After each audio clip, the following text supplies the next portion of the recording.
Is it ready? Okay, so we are off and running with a slightly new way of recording this. Hopefully this will avoid all those audio issues that we've had recently, but we'll pray. We'll pray. Sometimes that's all you can do with technology.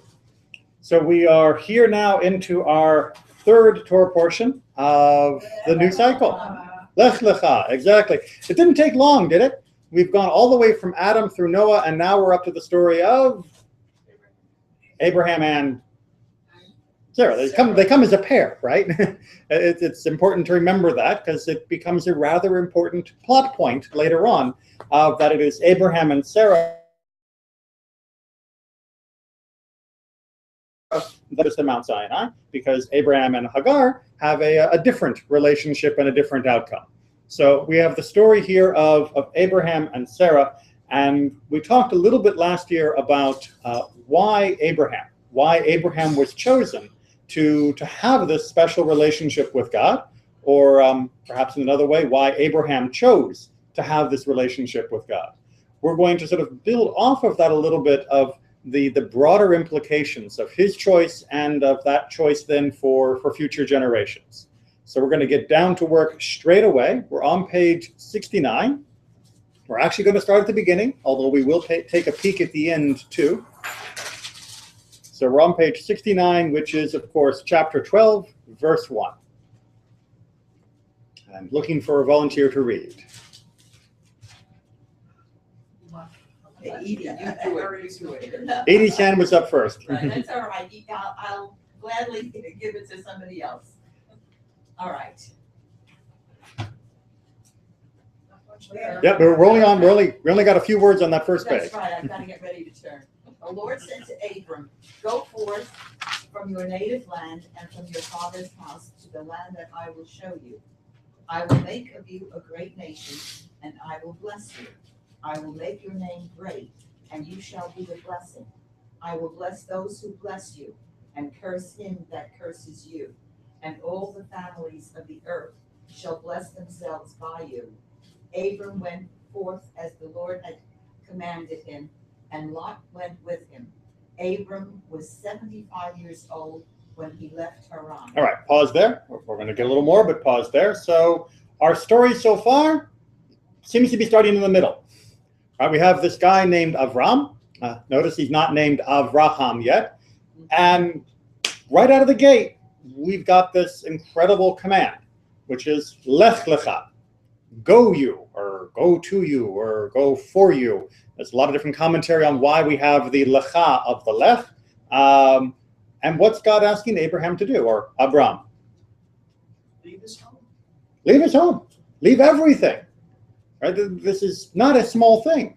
I know nowadays we live in a very mobile society where people have most of their life stored in the cloud, and they just throw their furniture in the back of a U-Haul and drive to a new city and plunk down, and boom, they're up and running again. It's not quite that easy, but people tend to move multiple times in their life, either within one city or between different cities, and it's not considered abnormal. Moving halfway across the known world of its time is a rather major thing. And moving on a promise by yourself with just you and your wife and Lot is a rather major undertaking. But did Avram and Sarai go alone? Keep reading. Avram took his wife Sarai and his brother's son Lot, and all the wealth that they had amassed, and the persons that they had acquired in Haran, and they set out for the land of Canaan. All right, we're going to pause there real quick because, as we've mentioned many, many times before, sometimes translations, in order to help clarify what is ambiguous in the text, smooth the text a little bit too much, to the point where we don't notice some of the unusual wording which is meant to grab our attention. And we just had one. Probably didn't notice anything unusual about that last sentence, did you? All right, no, it's just a simple gathering of the passenger list, right? Avram, Sarai, Lot, their money, and the people that they'd gotten there, and they got off. Well, the people that they had acquired is not said quite so simply in the Hebrew.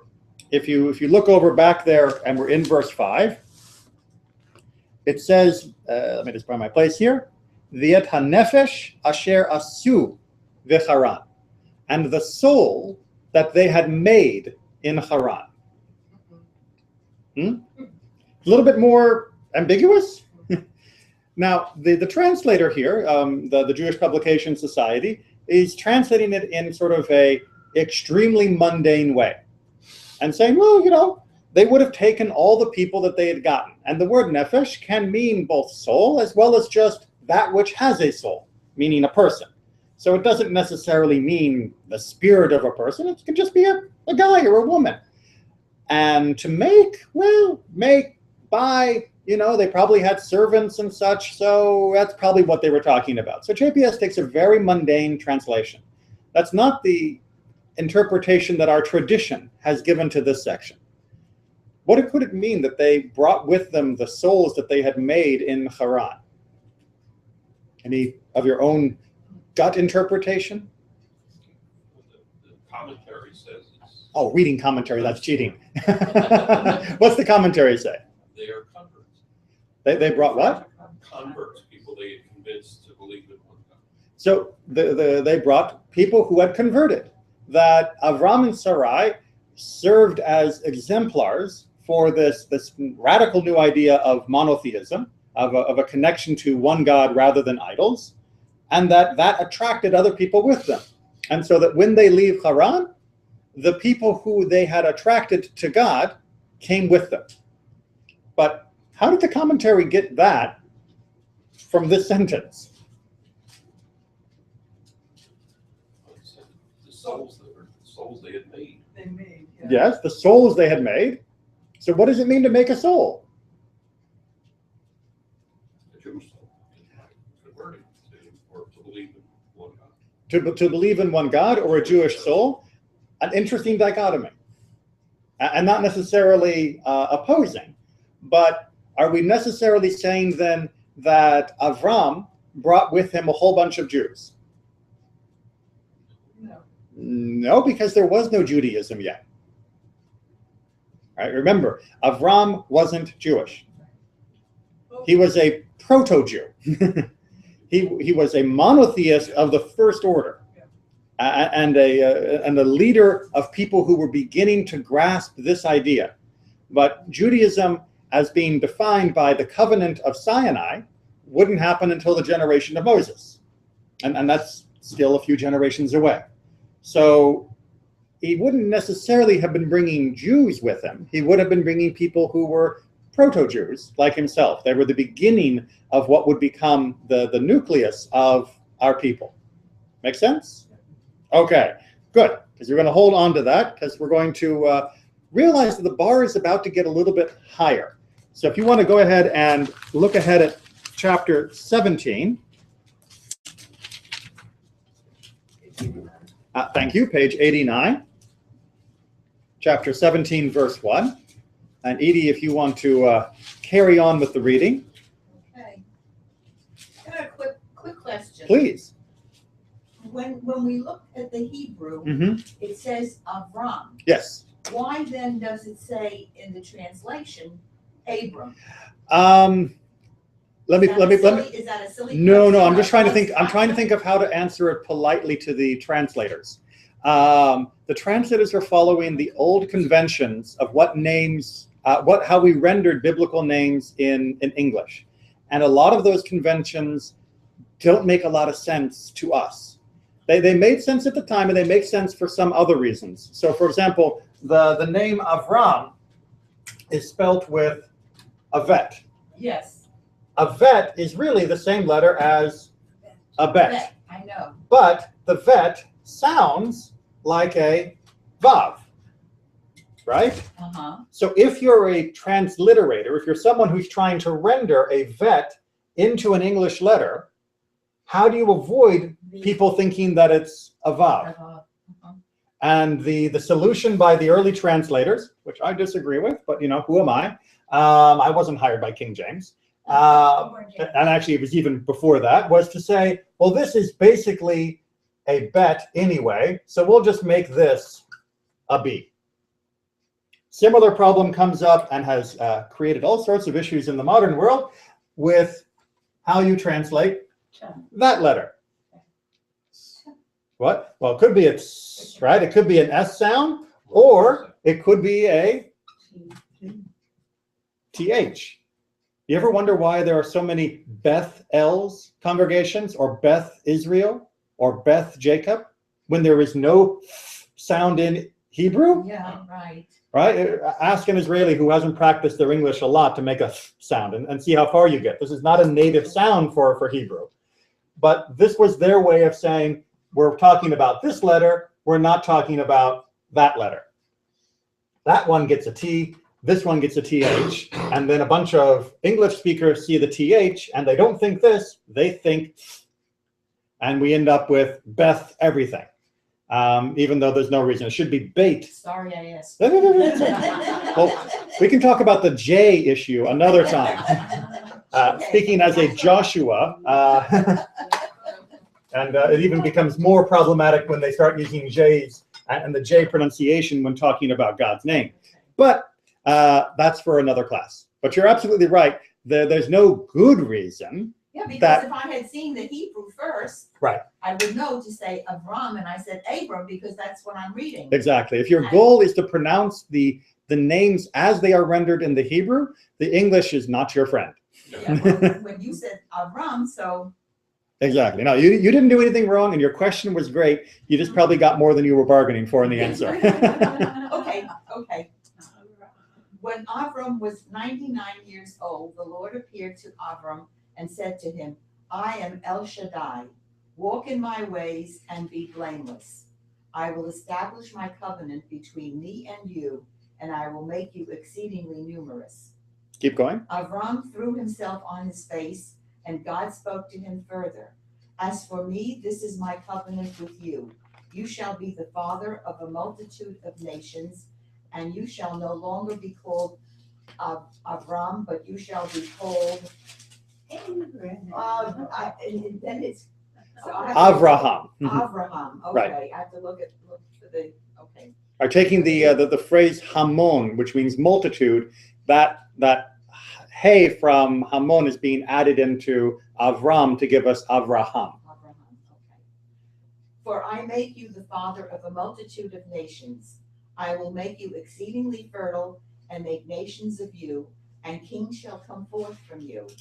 I will maintain my covenant between me and you and your offspring to come, as an everlasting covenant throughout the ages, to be God to you and to your offspring to come. I assign the land you sojourn into you and your offspring to come, all the land of Canaan as an everlasting holding. I will be their God. Okay, lovely stuff. Most of us, when we're reading this, tend to focus on what we're going to get, which is land and kings and all of that good stuff. But as we're going to see, the fact that God is emphasizing our connection to God as God is really the crux of what's being established here in this covenantal statement. That it's not just we're getting land and kingship and being fruitful and multiplying and all that nice stuff, but we have a connection to God because of this covenant, and that's the greatest gift that's being given. Now, if it stopped here, we could imagine everyone being very much on board. I mean, who wouldn't want to be part of this? And we're going to get something that may dissuade a few people in the next paragraph. God further said to Abraham, as for you and your offspring to come throughout the ages shall keep my covenant. Such shall be the covenant between me and you and your offspring to follow, which you shall keep. Every male among you shall be circumcised. Yeah, that's suddenly got a lot harder than just believing in one God. Keep going. You shall circumcise the flesh of your foreskin, and that shall be the sign of the covenant between me and you.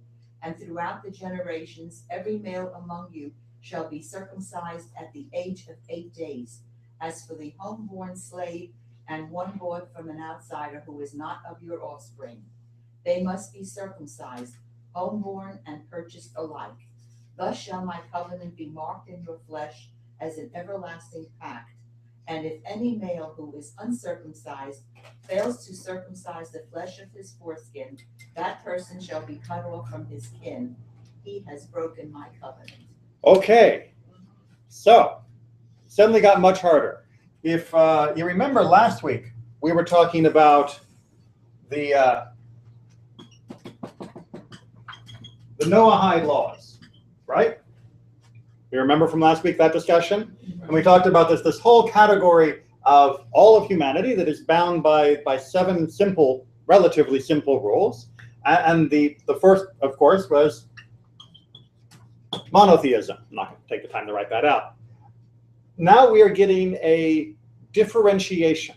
We're saying, yes, all of humanity is bound by the Noahide laws and monotheism, but there is also going to be a people that are not going to be just, in quotes, just B'nai Noach, but now we're going to get B'nai Avraham Sarah. And they're going to have a little bit more than 7 commandments. And the first one that's being given now as a particular part of this covenant is Milah, circumcision. Milah is much easier to spell than circumcision. And this is going to make it very, very difficult. It's not too hard, although we have wrestled as humans for a long, long time, but it's not too hard to convince someone of monotheism. Convincing someone of this is a little bit more challenging. And that's going to lead to a lot of discussion of what does it mean to help someone to choose to convert, to help someone choose to become part of B'nai Avraham v'Sarah, and not B'nai Noach. Because after all, remember last week we talked about being B'nai Noach, being a child of Noah, living according to those 7 Noahide laws. You are in good shape, no problem. You are a righteous person, a place in the world to come. You're all fine and dandy. This is going to, not only with this physical element of Milah, but this is going to make things much, much more challenging to be considered a fully righteous person. So how do we get there? And do we want? So let's go ahead and get our handouts around. There we are. Sit.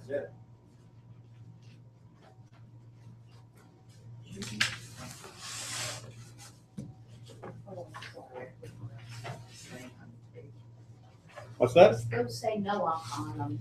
Yeah, that's last week. That's last week's. Nobody's cleaned them up since then. Well, it's there for people if they missed last week's to pick up. Okay. All right, Edie, you ready to do some more reading? Sure. Hit it. This is the front page. Yes. Okay.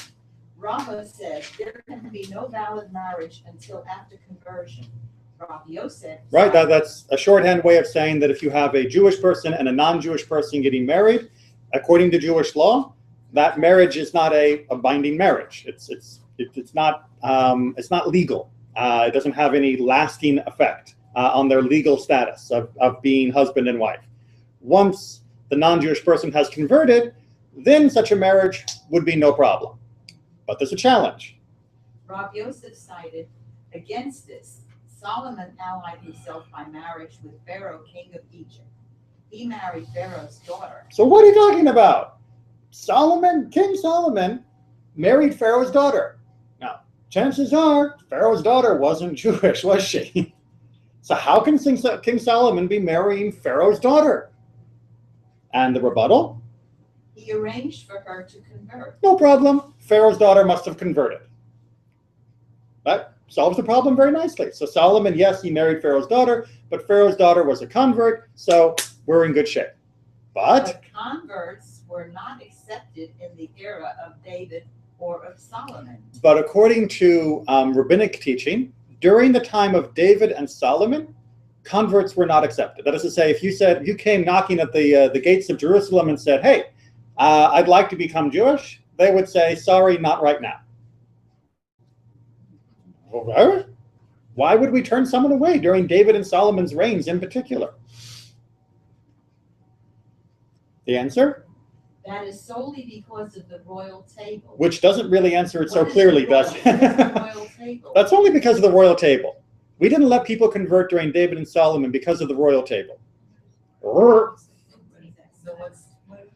Because during the time of David and Solomon, the fear was that people would be converting in order to gain advantage.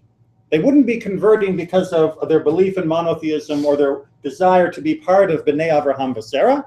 They would be converting because David and Solomon were up-and-coming powers. This was how you would get ahead.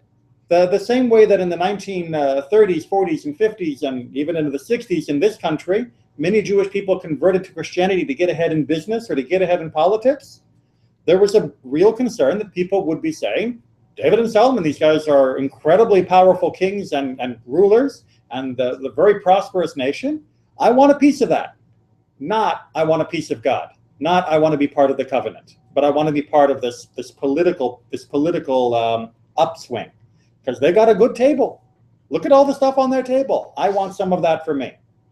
And so temporarily during this time, people were not welcomed as converts. Basically, it was too good.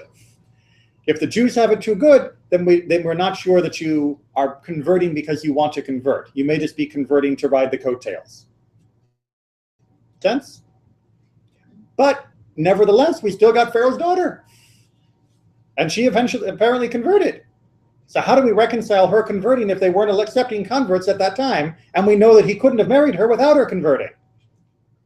Well, she had no need of that. Meaning the royal table. Yes. Yep, she was a princess. She would not have been converting just because it was a great kingdom. Because she came from a great kingdom. So therefore her conversion would have been accepted because she would not be doing it with an ulterior motive. Money talks. Well, and apparently if you're already rich, you don't have to worry about someone marrying you for your money. Yeah. Right? If two rich people marry, then you're not worried that they're trying to gold dig each other. At least that's the presumption here. Yeah. Yeah.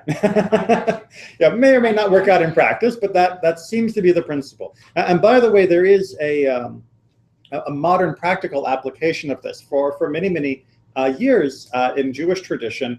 If someone said, I want to marry so that I want to convert so that we can marry two people who were in love, there were many communities that would not accept that as a valid reason for beginning the conversion process. Even if they accepted monotheism, accepted Judaism, accepted the yoke of commandments, if their initial spark was because of romance, it was often frowned upon. However, in the modern age, most rabbis, at least that I know, say, given that someone could go eat at any table, meaning they can get married with or without our blessing, the fact that they have come seeking to be Jewish, to have a whole Jewish family and Jewish household, should certainly be celebrated rather than used as a disqualification. In the sense that everybody nowadays is like Pharaoh's daughter.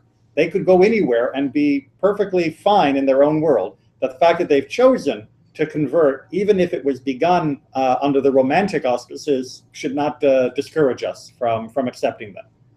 Okay. Yes? No questions? Okay. Onward. Cherished are converts. Abraham, our father, was not circumcised at the age of 20 or 30, but rather at the age of 99. Just imagine that for a few moments, and then keep reading. For he had been circumcised. For had he been circumcised at the age of 20 or 30, no one would convert above that age. Why not? He was set the example. He set an example that it's never too late. And you're never too old. It's not like, oh, well, if I was a young man, then I could go through the ordeal of circumcision. And remember, this is a statement from the rabbis long before there was anesthetic. So they're talking about an anesthetic-less circumcision of an adult.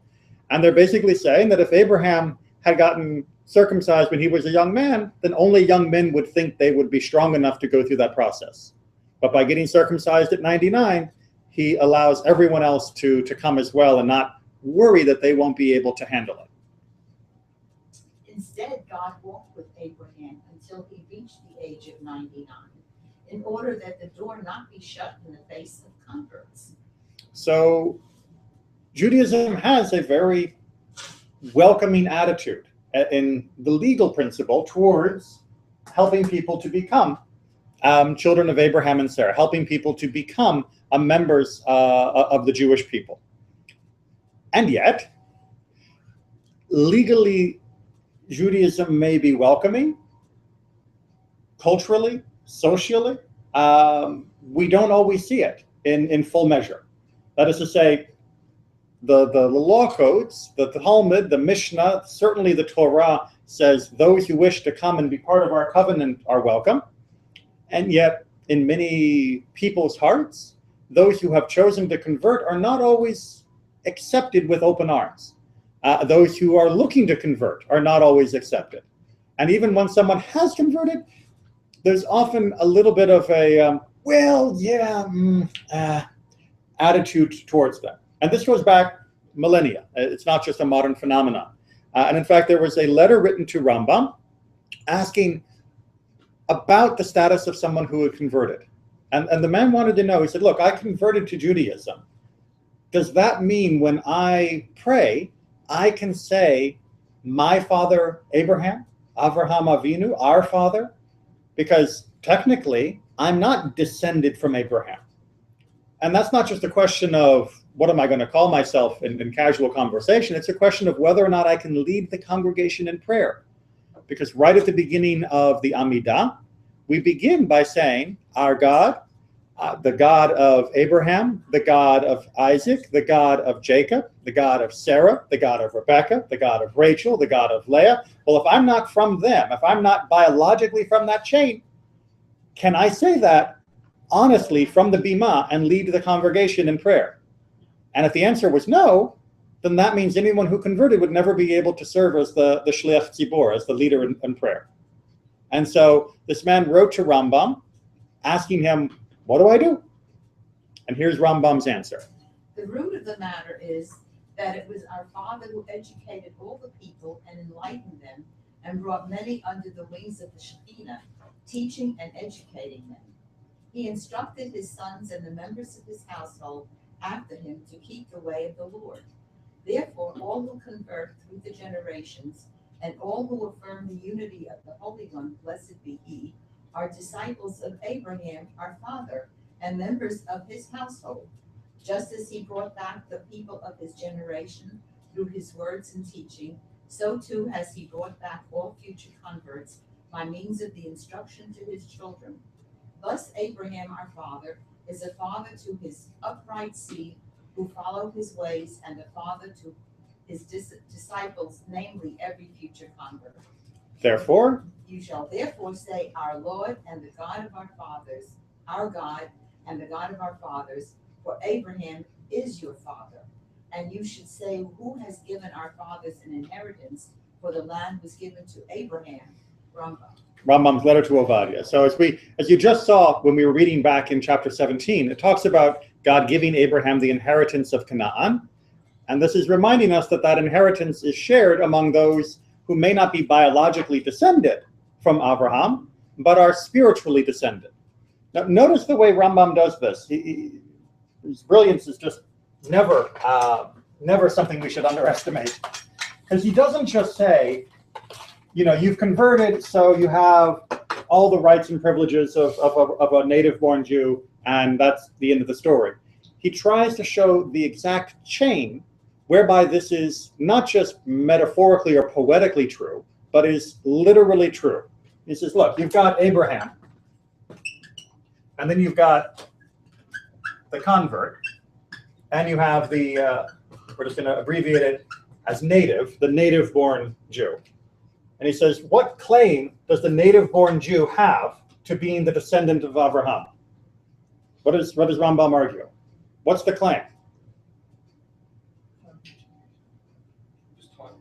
What's that?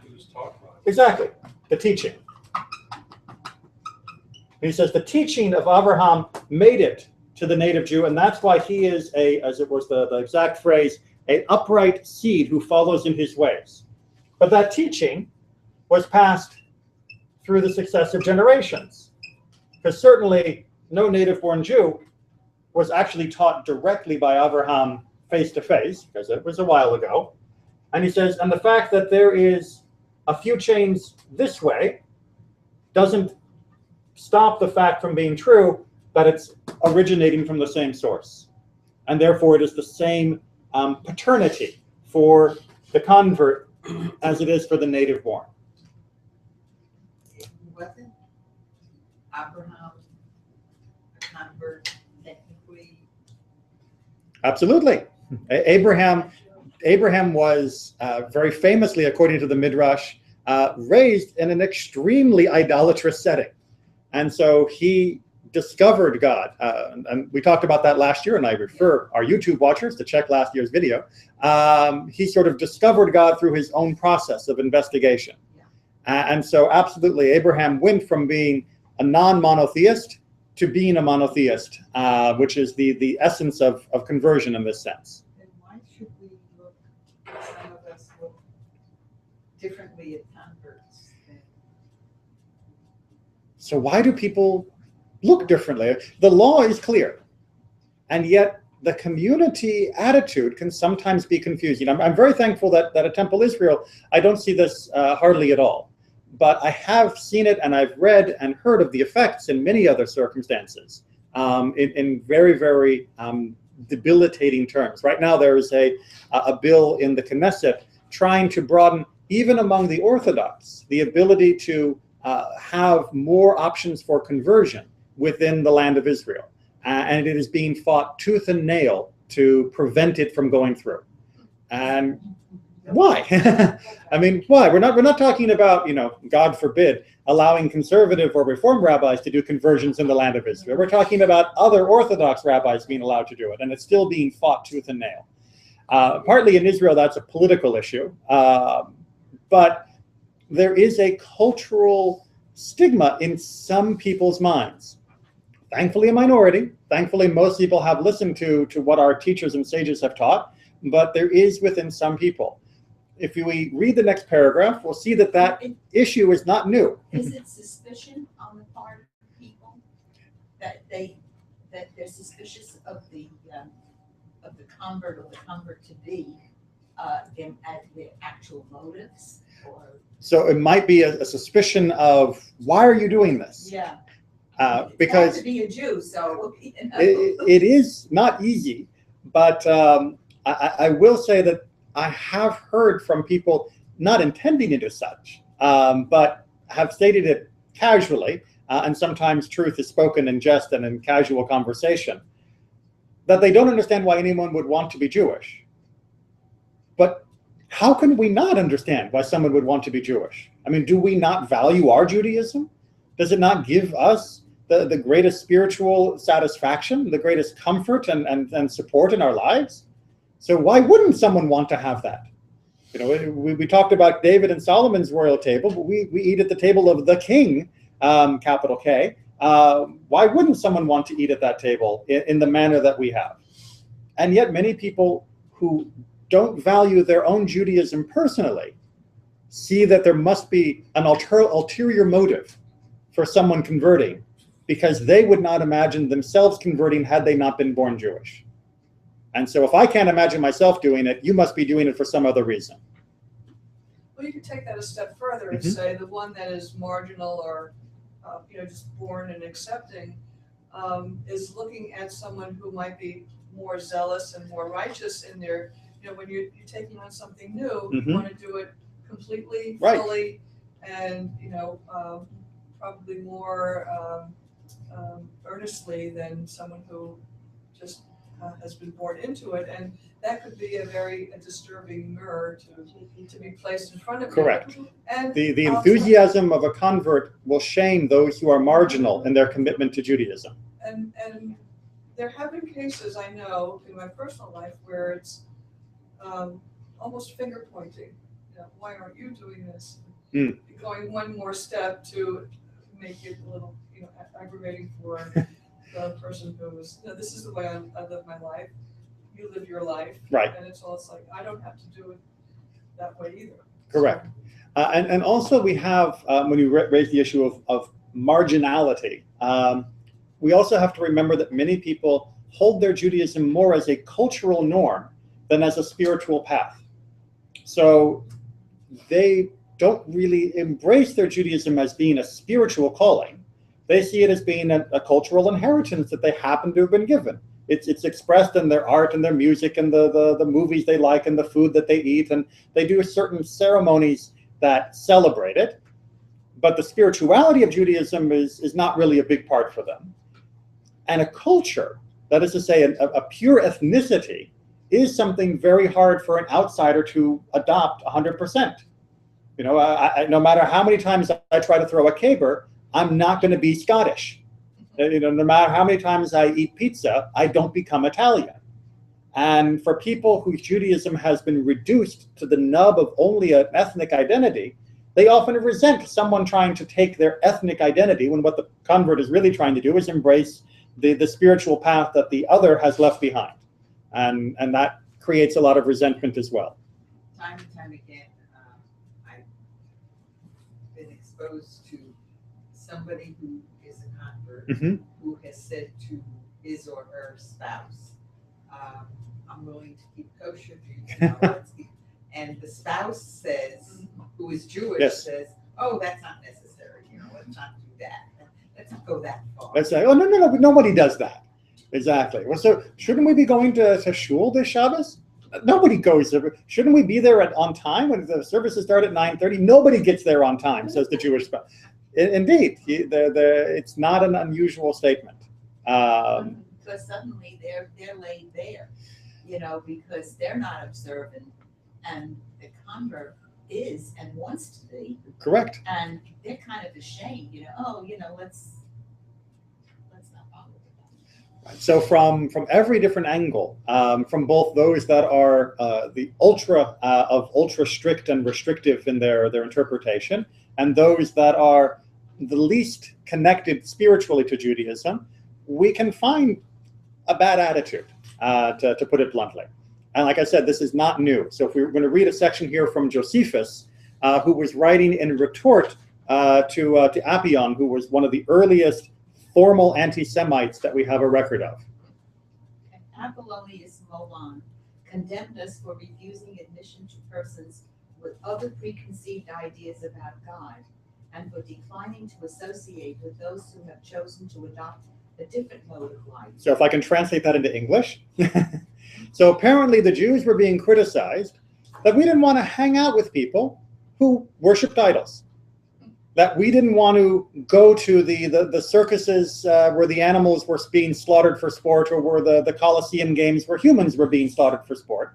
Apparently we didn't really enjoy those activities. And that meant we were antisocial. And how dare we be rude to other people's chosen ways of life? You know, can't we be more tolerant like the Romans were? You know, they were very tolerant as long as they were in charge. Keep reading. Yet even this habit is not peculiar to us. Right? We're not the only people who choose who we want to hang out with. It is common to all and shared not only by Greeks, but by Greeks of the highest reputation. The famous Greek people. It's one of They the practice of expelling foreigners and would not allow their own citizens to travel abroad. In both cases, apprehensive of their laws being corrupted. All right, so this Greek country, which I'm not going to try and or Greek city-state, which I'm not going to try and pronounce either. But you have It's Sparta. it's Sparta. Thank you. It's the other word for Sparta.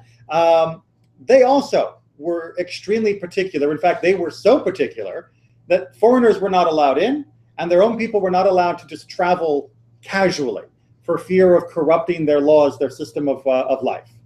And so, you know, you're blaming us, but, you know, your own Greek neighbors do this as well. They might perhaps be justly reproached for this discourtesy, because they accorded to no one the rights either of citizenship or of residence amongst them. And so Josephus is saying, you know what? You probably can level some pretty heavy moral charges against them for this behavior, because it was impossible to join their ranks. It wasn't just that they were distrustful of foreigners. A foreigner could not become one of them. And that limit, that barrier, is a bad idea. We, on the contrary, while we have no desire to emulate the customs of others, yet gladly welcome any who wish to share our own. That, I think, may be taken as proof of both humanity and magnanimity. The English is hard sometimes, I know, especially when it's mixed with Greek and Latin. So what's Josephus's final point here? What's our attitude towards the converts, or what should it be? We're open to it. We're open. I mean, yes, we don't accept every way of life, If someone gets their kicks out of kicking puppies, we're not going to call them friend. If someone is abusive to other humans, we're not going to call them friend. But if someone is a good and righteous person, that's great. And if someone wants to become a Jewish person, that's great too. So why criticize us? But I believe that Appian was recognizing that within the days of Josephus, there was some chauvinism within the Jewish community, not grounded in Torah, not grounded in the teachings of the rabbis, but grounded in the natural chauvinism that many people have. Is it a Bubblemites or a teaching that rabbis are supposed to dissuade converts 3 times before they finally accept? Yes. I know that was an either-or question. That is to say, there is some measure of truth to it, but what counts as dissuading is often overblown in the Baba Misa version. So yes, a person should be told they don't need to become Jewish, and they need to reconsider this and decide whether it is true that this is the only path that will lead them to full spiritual fulfillment. Because we do know that the yoke of the commandments is not the easiest thing to do in the world, and it should only be undertaken if it is undeniably clear in the mind of the convert that this is the path that they must walk in order to feel full in their own sense of spirituality. But what's not true is that rebuff is not meant to be mean, harsh, or in any way offensive. And in the ancient world, at least, although we don't practice this formally in the modern world, once a person had proven that they truly did want to be associated and become Jewish, they were taught a handful of commandments and converted forthwith. The idea that they would go through years and years of study, or that they would have to pay thousands and thousands of dollars to become a convert is a totally foreign and modern concept. So that form of rebuff is a very new thing. That's not the way that the sages meant it when they said, push a person off, meaning make sure that they are willing to truly overcome the difficulty they will have of being Jewish before you sign them up irrevocably. So the answer to your question is yes. All right, we're turning the page, and we're going to be looking at 3 different quotes, but I'd like to recommend this book in general to you. This is a book known as Horeb, which is an alternative name for Mount Sinai. And this book was written in the 1830s by Samson Raphael Hirsch, Rabbi Samson Raphael Hirsch, who was a luminary at the beginning of the period where Orthodoxy was just starting to define itself. And unfortunately, he has been mostly ignored ever since. And our world has been done a disservice, both the world as a whole as well as the Jewish world. Because many of his ideas about Judaism and Judaism's place in the modern world are beautifully stated. And if more people from all walks of Judaism were listening, we can still argue, but we're listening at least, it would have set the tone for the debate of how Judaism should function in the modern world in a much better tone of voice than what we have ended up with. So I highly recommend grabbing a copy of the full book and giving it a read. The name of the book is Horeb. Horeb. Okay. That's it. And it's Rabbi Samson Raphael Hirsch. Now you're going to see his language is beautiful in the sense of the 1800s, which means it's not exactly the short Twitter feed that we're used to now. His sentences are a little bit longer, but they are crafted gorgeously. And hopefully you'll feel the passion with which he wrote. Our sages say, look not upon the world without consulting the Torah, nor only with the eye of your rational understanding or your physical eye, lest the first lead you to wrong notions of God, and the second to bestial indulgence, and both together to idolatry. All right, so he summarizes the words of the sages very concisely. He says there are 3 different ways of looking at the world. You have the Torah way, the way of reason, and the way of the natural physical eye. And he's not saying that those other 2 ways are bad, but if you only look with the rational eye, you will come to some mistaken notions about God, which he's going to go into in just a second. And if you only look with your physical eye, then it's going to lead you to indulge your appetites in ways that will turn you into something not much better than an animal. And put those 2 together, wrong notions about God plus an overindulgence of our instincts, and that's what's called idolatry. And that was what Abraham was trying to lead us away from, was that unique combination that comes from thinking we're right while doing wrong, which is idolatry's hallmark. So, Your rational understanding, which is intended only for the comprehension of the creature world, knows only what can be seen or touched. by the way, Rabbi Hirsch was very adamant that the rational mind was good for understanding the creature world, for understanding the physical world, for embracing sciences and all of the natural phenomenon and using our rational mind for that. That was a very good thing in his conception. But it has limits. You look out upon the world, and the interplay of things gives you the idea that phenomena, when linked together, constitute a world. You try ceaselessly to turn the chain into a closed and self-contained circle. All right, let me just, again, translate the English into a little bit more modernese. He's saying when we look at the world as a rationalist, as a child of the Enlightenment, as a scientist, the way we try to put the world together with only that vision is a self-contained whole, right? We have the universe and nothing else. What is observable phenomenon is all there is.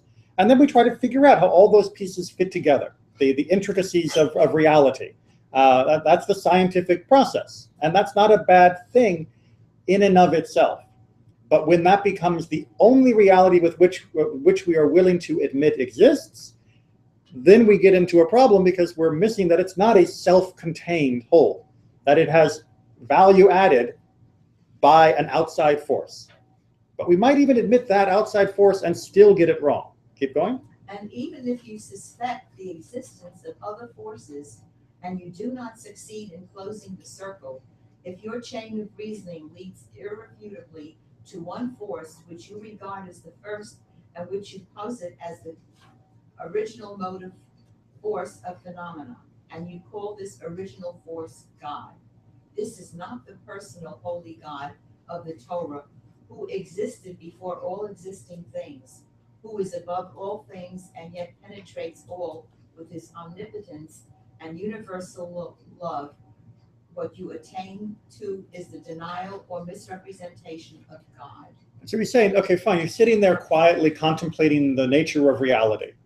And you come to the conclusion from having uncovered the intricacies of evolution, the Big Bang, etc., which the Pope just ratified yet again, that there must be something more than just this, that the Big Bang came from somewhere, that the encoding of the process of DNA had to come from some original force that put this all in motion.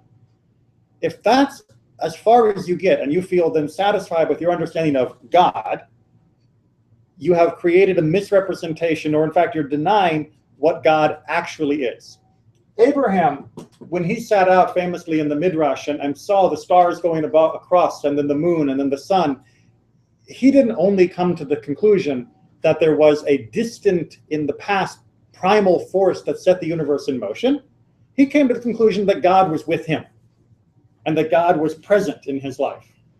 And that's what Rabbi Hirsch is saying needs to be the conclusion that we get, and of course that we hope that others will get as well when they choose to convert, is a feeling of God with us, not merely that there was something additional to the physical world.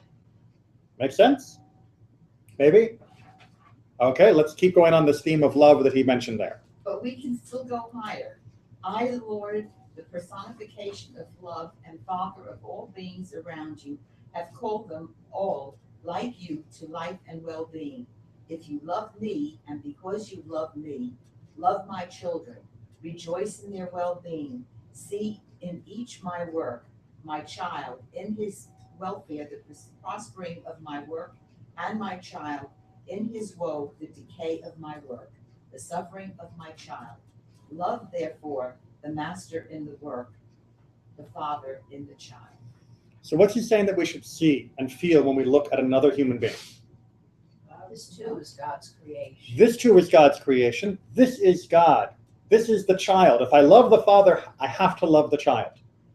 And he's saying this about everyone. We're not even talking in this sense about people who have converted.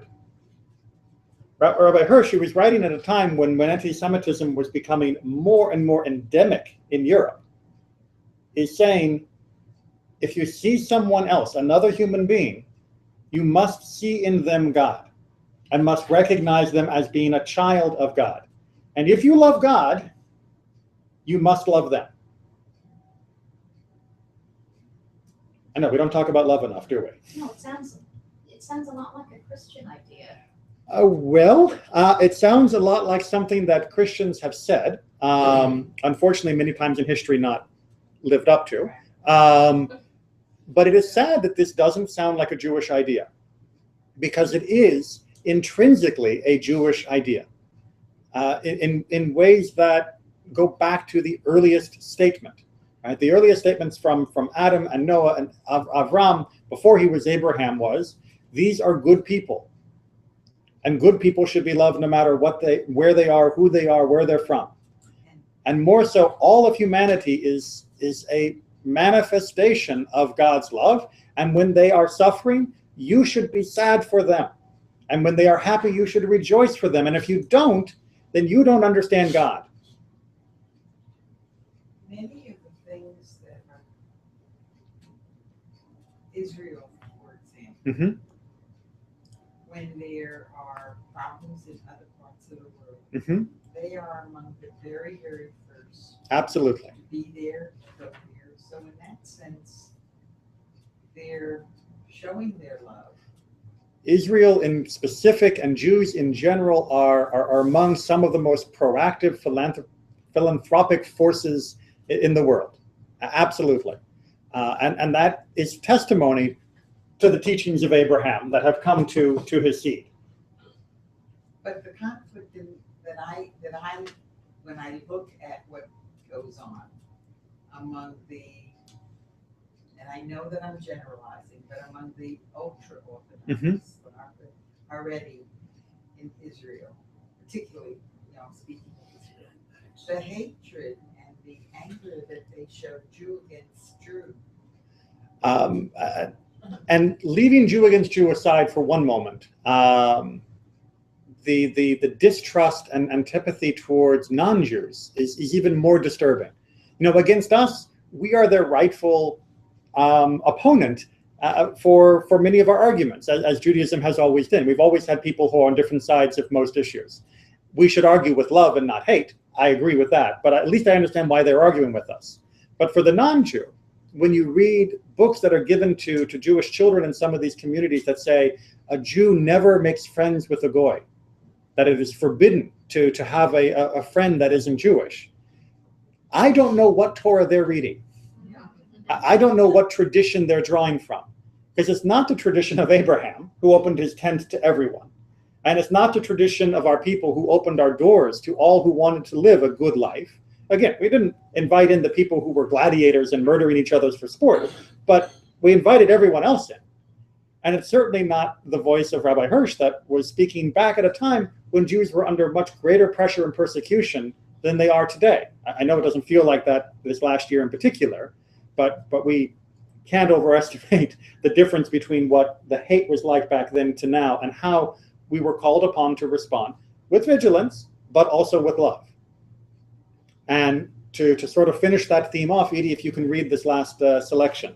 Above all, the Torah warns us against afflicting and oppressing those human beings who, being helpless themselves, need the help and support of others, and against whom the abuse of power is all the more terrible as it is easy, and it gives as examples the stranger, the widow, and the orphan.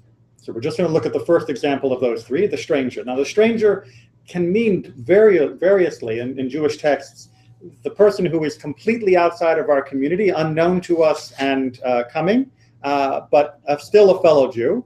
The stranger can also be someone who is a convert. The word ger became the word for someone who has converted. And the word stranger can also mean somebody that is neither Jewish nor a convert nor a part of our community, and yet we recognize them as still being human. And so keep all three of those different conceptions of stranger in mind as we read. Take the stranger. Trustful does he enter into your country, your city, your community, confident of finding people who will respect him as their fellow man and not begrudge him a place among themselves where he can live and live like a human being. He has no other letter or of recommendation than his human countenance, nobody to introduce him but God, who presents him to you as his child and says, he is like you. May he do as you do. Grant him equal rights. He is my child. My earth is his home. I have called on him, just as I called on you, joyfully to fulfill his task as a human being. Do not curtail that right of his. Do not spoil his joy of life. All right, so what are we called upon? We wanted to summarize this. Stranger shows up in our midst. How are we supposed to treat them? With respect. With respect? Just respect? No, Treat them as one of us. You treat them as your own, right? You treat them with love and respect and honor. You say, this person has every bit as much right to God's earth as I do. This person has every bit as much right of God's love as I do. And I need to show them the same love that I have received. They have no letter of recommendation except their human countenance. Right? You shouldn't treat them better because they come bearing a letter that says they were, a friend of so-and-so in some other town, or they have a resume that shows that maybe they can help you in your business. You should treat them as being human, which means you treat them as the best. And we as Jews should know that even more, as Hirsch goes on. Though others may discriminate against the Jew and not recognize you, the stranger, as a human being, you as a Jew, a son of Israel, must not fail to recognize every stranger as a human being. Hold the stranger safely.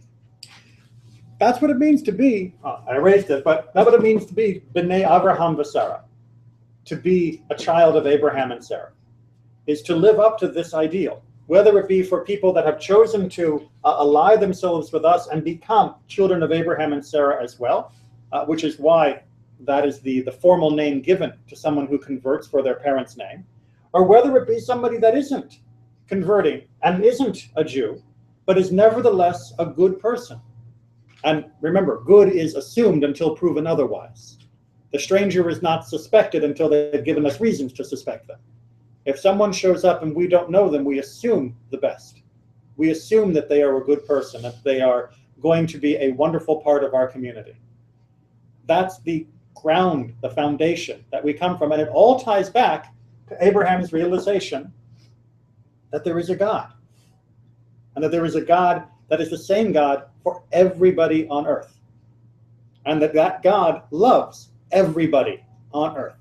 Yes, Judaism has a particular path, a particular course, a particular heritage. And yes, people can join that. But whether they join or whether they don't, they still share the same God. Even if some don't know it yet. We know it. And we have to treat them with that in our minds. So with that, take care of the stranger. Thank you, Rabbi. Thank you for studying. Let's see if we can turn this off.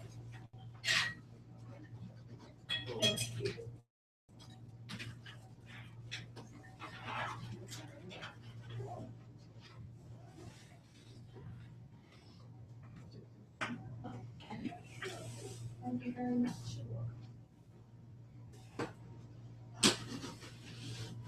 I can get the mouse back. There we go.